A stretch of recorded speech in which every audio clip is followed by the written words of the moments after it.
Good day. As I have repeatedly discussed on this channel, the United States appears to be drifting without perhaps properly thinking the matter through into a potentially disastrous, unwinnable confrontation with China over Taiwan.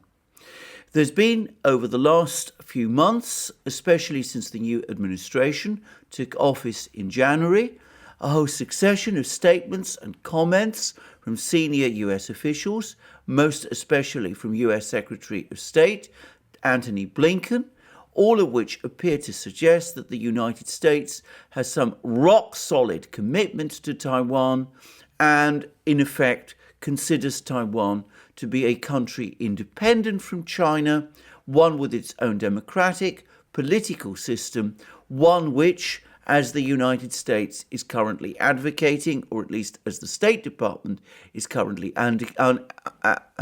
advocating, which should be given some role in the United Nations system. There doesn't seem to be any full appreciation of the extent to which these statements that the United States government has been making about Taiwan are gradually brewing a crisis over Taiwan. They're being seen by Taiwanese politicians, including by the present government of Taiwan, as an encouragement to press forward with a full declaration of independence by Taiwan from China, and they are being seen in China as an encouragement by the United States to precisely those pro-independence forces in Taiwan, which China is committed to resisting at all and any cost. All of this is happening at the same time as Chinese military power steadily increases and as the Chinese repeatedly warn that if there is a move towards independence by Taiwan, China will resist it by all possible means, including military action, and that if the United States seeks to interfere, then it has a fight on its hands with China's People's Liberation Army in areas close to the Chinese coast, where the Chinese believe and are convinced they have an overwhelming superiority. Moreover, what makes all this even more extraordinary is that there have been apparently a whole series of Pentagon war games, all of which have concluded that the ability of the United States to defend Taiwan is non-existent, that if there was a conventional war between the United States and China over Taiwan, the United States would be defeated. Nonetheless, as I said, the drift towards support for Taiwan in a manner which might lead to confrontation continues, and the latest senior US official to blunder into this is General Mark Milley, the chairman of the Joint Chiefs of Staff. Now, General Milley's comments about Taiwan were made over the course of a discussion that he had at the Aspen Institute, in which he discussed the general state of international relations and spoke at some length about the future of warfare and the growth of Chinese power. And this was intended, I think, to be an intellectual discussion. I don't think that General Milley came to this discussion with any intention of creating a situation over Taiwan. He made all sorts of rather interesting and perhaps informed points about how the technological nature of war is changing. He made the profoundly true and, in fact, extremely important point, an admission, if you will, that the world now has three great powers, that they're the United States, China, and Russia, and that these three countries need to find some way of managing the difficult relationship which exists between them. He spoke about the enormous growth of China and of its enormous growth in military power. He said things like this: "We've seen a country in 4 decades go from the number 7 economy in the world to the number 2 economy in the world. 40 years ago, it was a very large infantry that was peasant-based and mostly army. Today, it has capabilities in space, cyber, on land, sea, air, underseas, and they're clearly challenging us regionally." He discussed at extraordinary length the extent to which he believes, like so many US officials believe, that China is on a quest for world hegemony and wants to upend the international system and replace the United States as the world's most powerful country. He said things like this: "They've been very clear about that. They have a China dream, and they want to challenge the so-called liberal rules-based order that went into effect in 1945 at the end of World War II. They want to revise it. So we have a country that is becoming extraordinarily powerful that wants to revise the international order to their advantage. That's going to be a real challenge over the coming 10 to 20 years, and it's going to be really significant." By the way, I think that is complete nonsense. I don't think that is what the Chinese want at all. I think they are essentially conservative power. I think they're not looking to replace the United States as any sort of hegemon. And like many other countries, including, of course, Russia, they see the rules-based international order that Milley is talking about not as something that was set up in 1945, but on the contrary, as a departure from it. But I'm not going to discuss that in enormous detail. I'm going to just proceed with other things that General Milley said. And he talked about how the nature of war has changed and how we're now in the process of a new technological world. The last big shift was the introduction of the airplane, mechanization, and the radio. Today you're seeing robotics, artificial intelligence, precision munitions, and a wide variety of other technologies that in combination are leading to a fundamental change in the character of war. Comments like that, to my mind, comments which are true to the point of banal. But anyway, we'll put that aside. And then, of course, he was asked questions by Lindsay Holt, who is a journalist from, I believe, CBS. And that's where everything began to go hideously and horribly wrong.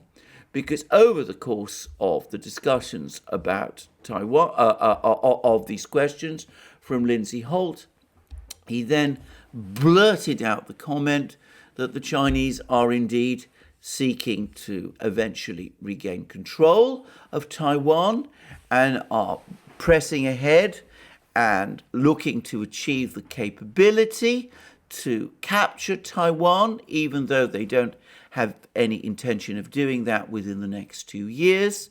And then when Lindsay Holt asked him whether the United States had the capability to defend Taiwan, he said that the United States did. He said it absolutely had that capability. Now, General Milley is not being entirely truthful here because, as we know, Pentagon war games say otherwise. But General Milley is an intensely political general, as we've seen over the last few months with the revelations about the conversations he's had with Chinese military officials during the period, the last days of the Donald Trump administration. And of course, he is also someone who, as a soldier, probably doesn't want to admit to the fact that the United States doesn't have a capability. Soldiers rarely like to do that. They rarely like to say in public that if they're commanded to do something, they lack the means to do it.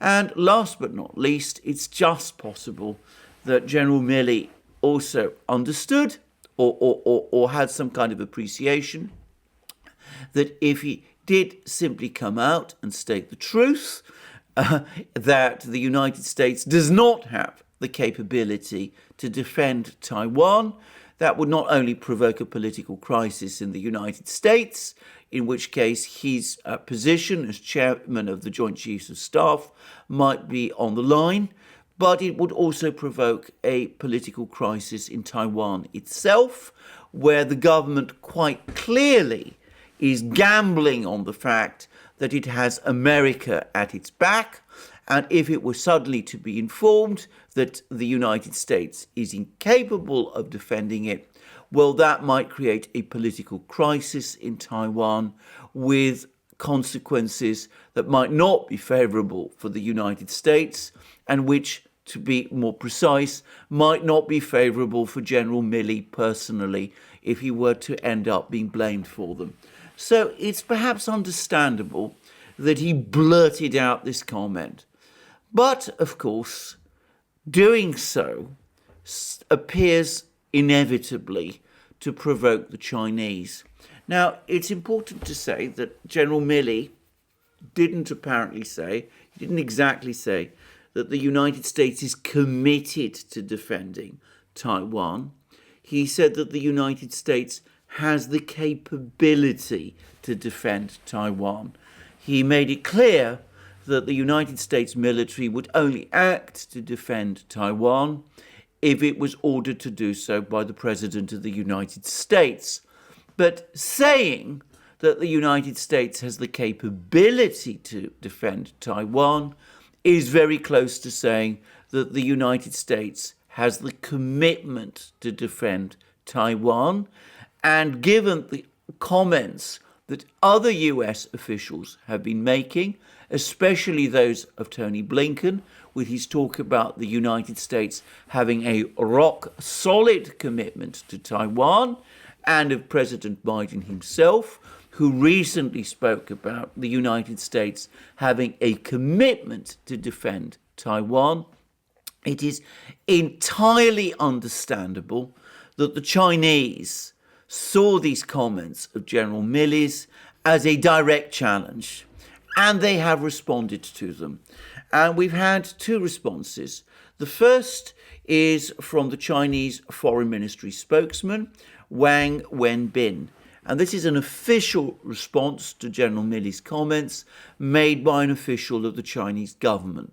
And it was made over the course of a press conference at the Foreign Ministry, the regular press conference at the Foreign Ministry, and it was made in response to a question from Agence France Presse, AFP, one of the big international news agencies. And the question was as follows. The US Joint Chiefs Chairman, Mark Milley, said yesterday that the United States military absolutely has the ability to defend Taiwan from a potential attack from China. Do you have any response to this comment? And the Chinese Foreign Ministry spokesman, Wang Wenbin, responded as follows. For some time, the United States has been acting with negative and erroneous words and deeds on Taiwan, which has emboldened the Taiwan independence separatist forces and heightened tensions across the Taiwan Strait. The Taiwan question bears on China's sovereignty and territorial integrity and concerns China's core interests. No one should underestimate China's firm determination and will to safeguard its sovereignty and territorial integrity. We will never allow anyone or any force to separate Taiwan from the motherland in any way. The US should pursue a real one China policy instead of a fake one, fulfill its commitments to China faithfully rather than treacherously, truly implement the one China policy and put it into action, instead of saying one thing and doing the opposite. We urge the United States to fully recognize the highly sensitive nature of the Taiwan question, abide by the One China principle and the stipulations of the three China-US joint communiques, prudently and properly handle Taiwan-related issues, and avoid sending any wrong signal to Taiwan independent separatist forces to prevent seriously hurting China-US relations and peace and stability across the Taiwan Straits. Now, notice the very careful choice of words. On the one hand, Wang Wenbin is being entirely uncompromising. He's making it clear, again, that China will take any and every measure, including force, to prevent Taiwan seceding. Chinese have said this on multiple occasions. He made it clear that nobody should make any mistake of doubting China's will and determination on this matter. But at the same time, he appears to be aware that Milley blurted into a comment and that he wasn't actually trying to provoke China directly, even though what he said was inevitably provocative from a China point of view. He speaks about urging the United States to fully recognize the highly sensitive nature of the Taiwan question and prudently and properly handle Taiwan-related issues and avoid sending wrong signals to the Taiwan independence separatist forces. So he's basically saying that Milley needs to watch his words, mind his words carefully in future. So does the United States. Milley needs to be sensitive to Chinese feelings on this sort of issue, and that he didn't handle this question that was put to him by Lindsay Holt in a prudent and proper way. Now, what's interesting about that, by the way, is that, in fact, Milley himself, in those comments at the Aspen forum, actually appeared to accept that there needs to be a certain degree of sensitivity in the way in which the United States communicates with the other great powers. Taking this on the US Department of Defense website, this is how it summarizes his comments about this and about the need for sensitivity in communications. And these are the words that appear on the readout of Milley's comments on the US Department of Defense website. Calling the Cold War a bipolar war between the Soviet Union and the United States, Milley said the United States is entering into a tripolar war with the United States, Russia, and China all as great powers. And adding in all the technologies that are coming to us very quickly, we're entering into a world that is potentially much more strategically unstable than the last 40 to 70 years. Today, the United States, Russia, China, allies and partners are going to have to be very careful and conscious about how they deal with each other going forward, and coordinated communication between the great powers will be a necessity. So Milley himself accepts that words have to be carefully chosen and used with care so as not to provoke tensions in what is an increasingly unstable tripolar confrontation. Even though, as we see, in that answer to Lindsay Holt, he actually put foot straight into it and said something which undoubtedly was going to exacerbate and increase tensions by by saying, in effect, that the United States military could indeed defend Taiwan. Anyway, we've seen that the Chinese understand that this was a blunder rather than a calculated step on Milley's part, but it has, in a sense, put the whole subject of the US commitment to Taiwan again under discussion. And unsurprisingly, alongside the rather measured words from the Chinese Foreign Ministry spokesman, we've had much stronger words from the usual source, which is, of course, Global Times. And Global Times has provided an editorial which uses the usual trenchant language that's become so characteristic of that newspaper. And it reads as follows: US absolutely able to defend Taiwan, but that's just empty words. And the editorial then goes on to say the following: US Joint Chiefs of Staff Chairman General Mark Milley said on Wednesday that it is unlikely for the Chinese mainland to make a move on Taiwan in the next 6, 12 or 24 months. But he also claimed that the Chinese mainland is clearly and unambiguously building a capability to provide those options. When asked if the US has the ability to defend Taiwan, Milley said there's no question the US has the ability to do that. The US Defense Department released its annual China military power report on Wednesday, alleging that the Chinese People's Liberation Army's 2027 goals are to develop the capability to counter the US military in the Indo-Pacific and compel Taiwan's leadership to the negotiating table on Beijing's terms. Adam Schiff, the chairman of the House Intelligence Committee, urged the Biden administration to be less ambiguous about what he called a US obligation to defend Taiwan. I think probably less ambiguity is better than more ambiguity, he noted. There has been a heated discussion in the US about using strategic clarity to replace strategic ambiguity on the Taiwan question. For example, a recent Time magazine article argues that the US risks a catastrophe if it doesn't clarify its strategy on the island of Taiwan. American political elites must be clear. Whether the mainland will resort to force against Taiwan is not determined by whether Washington makes an explicit pledge of defending Taiwan once a war breaks out.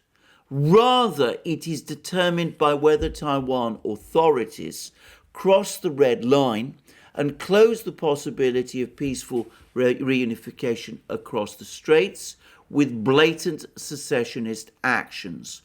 Once secessionist forces prompt the mainland to resort to force, the situation will cascade. It is increasingly unlikely for the US military to have the strength to defeat the mainland's PLA in the Taiwan Straits. And even if the US has the will to deploy a great number of soldiers and national resources in a life or death battle in the Straits, it has become less and less confident about an ultimate victory. Discussions in the US on its responsibility to defend Taiwan is only talk, as the resources to support Washington's determination are diminishing. If the US wants to scare the Chinese mainland, it will have to embolden itself first and bet on a fierce, face-to-face conflict with another nuclear power for those Taiwan secessionists. Milley claimed that Washington is absolutely capable of defending Taiwan, but what he boasted about is the US's ability, not determination. The US must have felt even more capable of winning the Korean War, but its troops were kicked back to the 38th parallel by Chinese forces. The gap between the United States and Chinese military power today is not what it was 70 years ago. The People's Liberation Army's missile power is clearly able to make the US forces that come to help Taiwan pay a heavy price at sea once a war breaks out. The world has long been doubtful if the US military can defeat the People's Liberation Army in China's coastal waters, and even fewer believe that it has the will to put up a life and death struggle in the Taiwan Straits. The US applies strategic ambiguity on the Taiwan question, and does not openly promise to defend Taiwan. This way, Taiwan is a card in Washington's hands. Once it sees that the situation is turning sour, it will have a way to back off. With clear commitment, the United States will become a card of the Taiwan DPP authority. When a war breaks out across the Taiwan Straits, the US military's retreat means that its credibility will collapse. If it does not retreat, it will pay an unbelievably huge price and will get involved in a war it never wants to suffer. The Chinese mainland is stepping up preparations for a military struggle across the Taiwan Straits. It does not prove our belligerence, but our determination to never allow Taiwan secessionism. The DPP authority has been paying lip service. The outside world is asking them more and more frequently, once a war breaks out, how long can the Taiwan military hold? No one believes the nonsense of Joseph Wu, leader of the External Affairs Authority of Taiwan, that he will pick up a weapon himself or that the Taiwan military will fight to an end. It is the US illusion to try to use a so-called rock-solid commitment to change the general trend of the Taiwan Straits. Now, what the Chinese, via Global Times, are saying here is that, General Milley, we know when you say that you can defend Taiwan, that you're bluffing. You don't really have the power to defend Taiwan, and if you bluff in the way that you are doing, if the United States bluffs in the way that it is doing, then that bluff is going to be called with catastrophic consequences for the United States. The reason is that the Taiwanese will treat that bluff as a promise, a commitment to defend Taiwan, and will press ahead and follow up with a move towards independence, in which case China will be forced to react, and that will set in train a series of events which will lead to a Chinese invasion of Taiwan. At that point, the United States has a choice. Either they come to Taiwan's rescue, in which case they will be defeated and will suffer enormous losses, or they will have to pull back, in which case the world will see that the commitments that the United States makes are worthless and are not to be relied upon in any particular situation. Either result would be a disaster for the United States and one which would undermine completely its international position. In a sense, what Global Times is doing, what the Chinese are doing, is that they're reading out to the United States a lesson.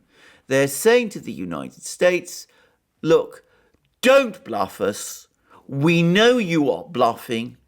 If you persist in bluffing, what you will do is you will find that the initiative passes into the hands of the pro-independence authorities in Taiwan, and you will lose control of the situation.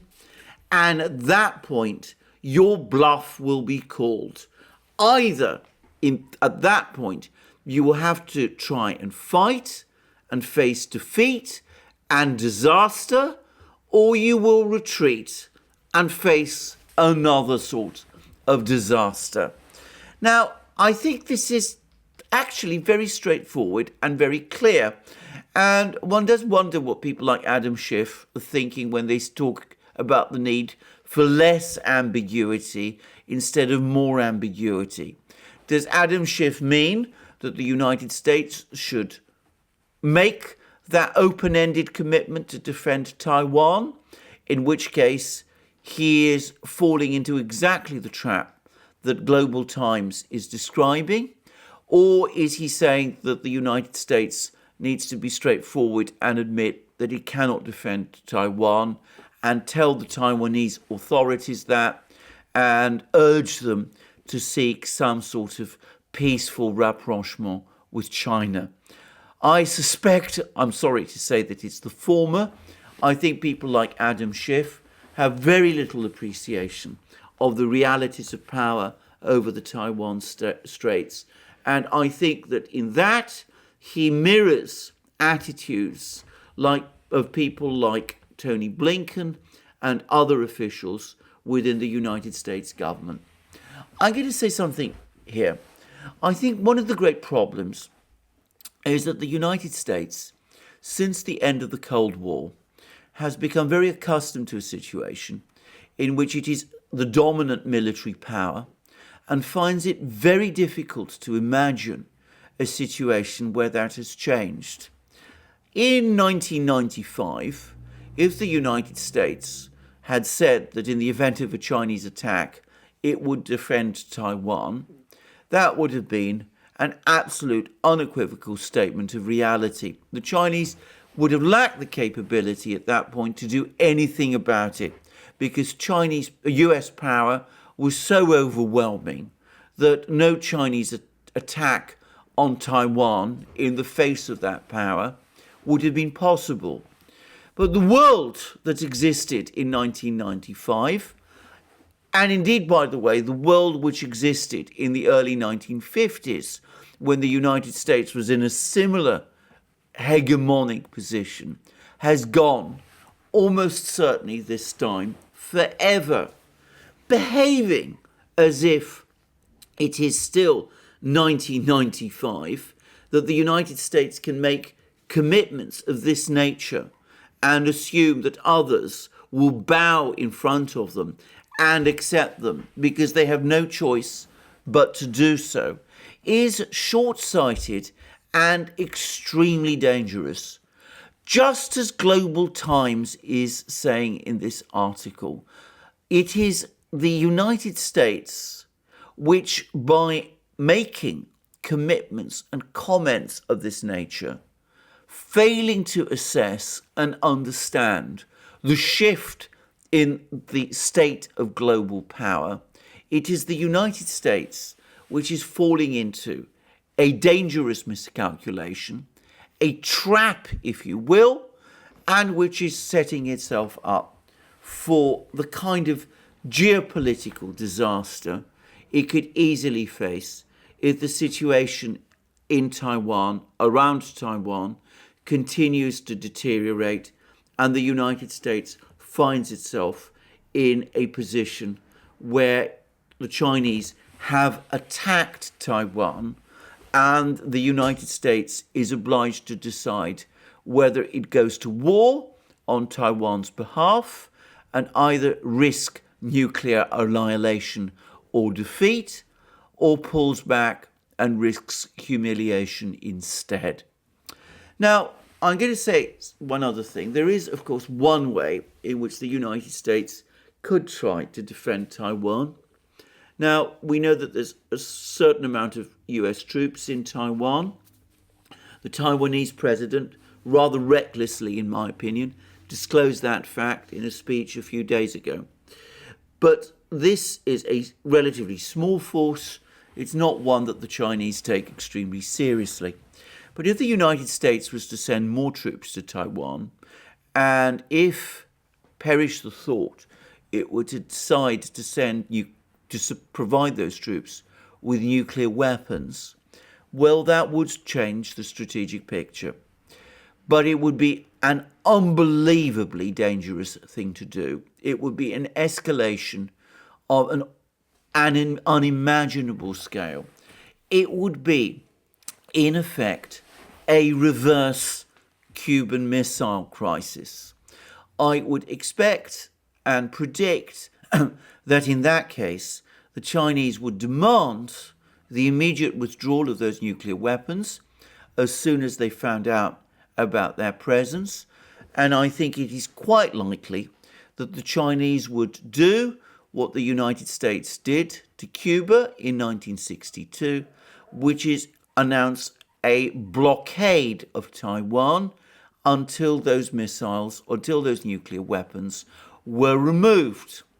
And the US would at that point be faced with the same disastrous dilemma that the Soviets were faced with in 1962. Do they try to use force to break the blockade in the face of overwhelming power of the other side? The United States was in a position of overwhelming strength with respect to Cuba in 1962, and the Chinese are in a position of perhaps not quite such overwhelming strength, but nonetheless decisive superiority. Where Taiwan is concerned, does the United States take that step of trying to break that embargo and risk a conventional war, which it might lose, with a real danger of a nuclear escalation? Or does the United States back down and pull out those missiles or nuclear weapons? In 1962, the Soviets did pull out their nuclear missiles from Cuba, though they did exact, it must be said, a price for doing so. This time, the Americans might find it more difficult to do that. And of course, the United States, in 1962, claimed victory over the Soviets in the Cuban standoff. It might be very difficult this time if they had to pull the nuclear weapons out of Taiwan to spin it as a victory this time, when they would have done in effect exactly what the Soviets did when they withdrew their missiles from Cuba in 1962. So it would be an extraordinarily dangerous escalation, something which I think no US president or US official should contemplate, and which any responsible US chief of staff should, somebody in General Milley's position, should strongly argue against. Nonetheless, this wild talk of defending Taiwan, which is not a core interest of the United States, and having the capability to defend Taiwan, which the United States does not actually have, this wild talk is leading us into a situation where we are debating these sort of scenarios. That seems to me the worst possible mistake that the United States can make. I'll go back to what General Milley said in his address at the Aspen conference. The United States, Russia, China, allies and partners are going to have to be very careful and conscious about how they deal with each other going forward, and coordinated communication between the great powers will be a necessity, given that we're entering into a world that is potentially much more strategically unstable than the last 40 to 70 years. It's time that General Milley followed his own advice, and it is time that US officials heeded that advice. Best thing to do for the United States, to do about Taiwan is to stop talking about it. Stop saying that the United States has commitments to Taiwan, which it doesn't have and cannot honor, and which, if it were to try to execute upon them, would only lead the United States into disaster. Better for the United States to stop trying to bluff China over Taiwan, all the more so when the Chinese know it's a bluff and are ready to call it. Better for the United States to preserve silence on this subject, and for people like General Milley, when asked the question, to simply say, well, the United States has no commitments at the moment with respect to Taiwan. The decision is for the president. If I'm asked the question about whether we have the capability to defend Taiwan, I will answer it when that situation arises. Something of that nature a diplomatic way of avoiding a direct answer to that kind of question? Well, that, it seems to me, is the best policy for the moment that the United States can follow. The second thing that the United States must do, or should do, is do exactly what General Milley says: establish coordinated communication with the Chinese and, of course, also with the Russians. Accept that these two great powers, General Milley says they're great powers, have red lines. Work out what those red lines are and then respect them. The Chinese have repeatedly said that they're not looking to attack Taiwan now. They will only do so if Taiwan takes an overt move towards declaring its independence. So, best thing for the United States to do is for the United States to tell the authorities in Taiwan that the United States does not support any move by Taiwan towards independence, and if Taiwan is unwise enough to declare its independence from China, and if China does at that point react, then Taiwan should not look for protection from the United States. That, it seems to me, is the correct and proper thing for the United States to do. Well, will they do that? Will the Americans do that? Well, General Milley's blurted comments, in effect, answer their own question. Answer that question. The Americans, for the moment, are not able to do it.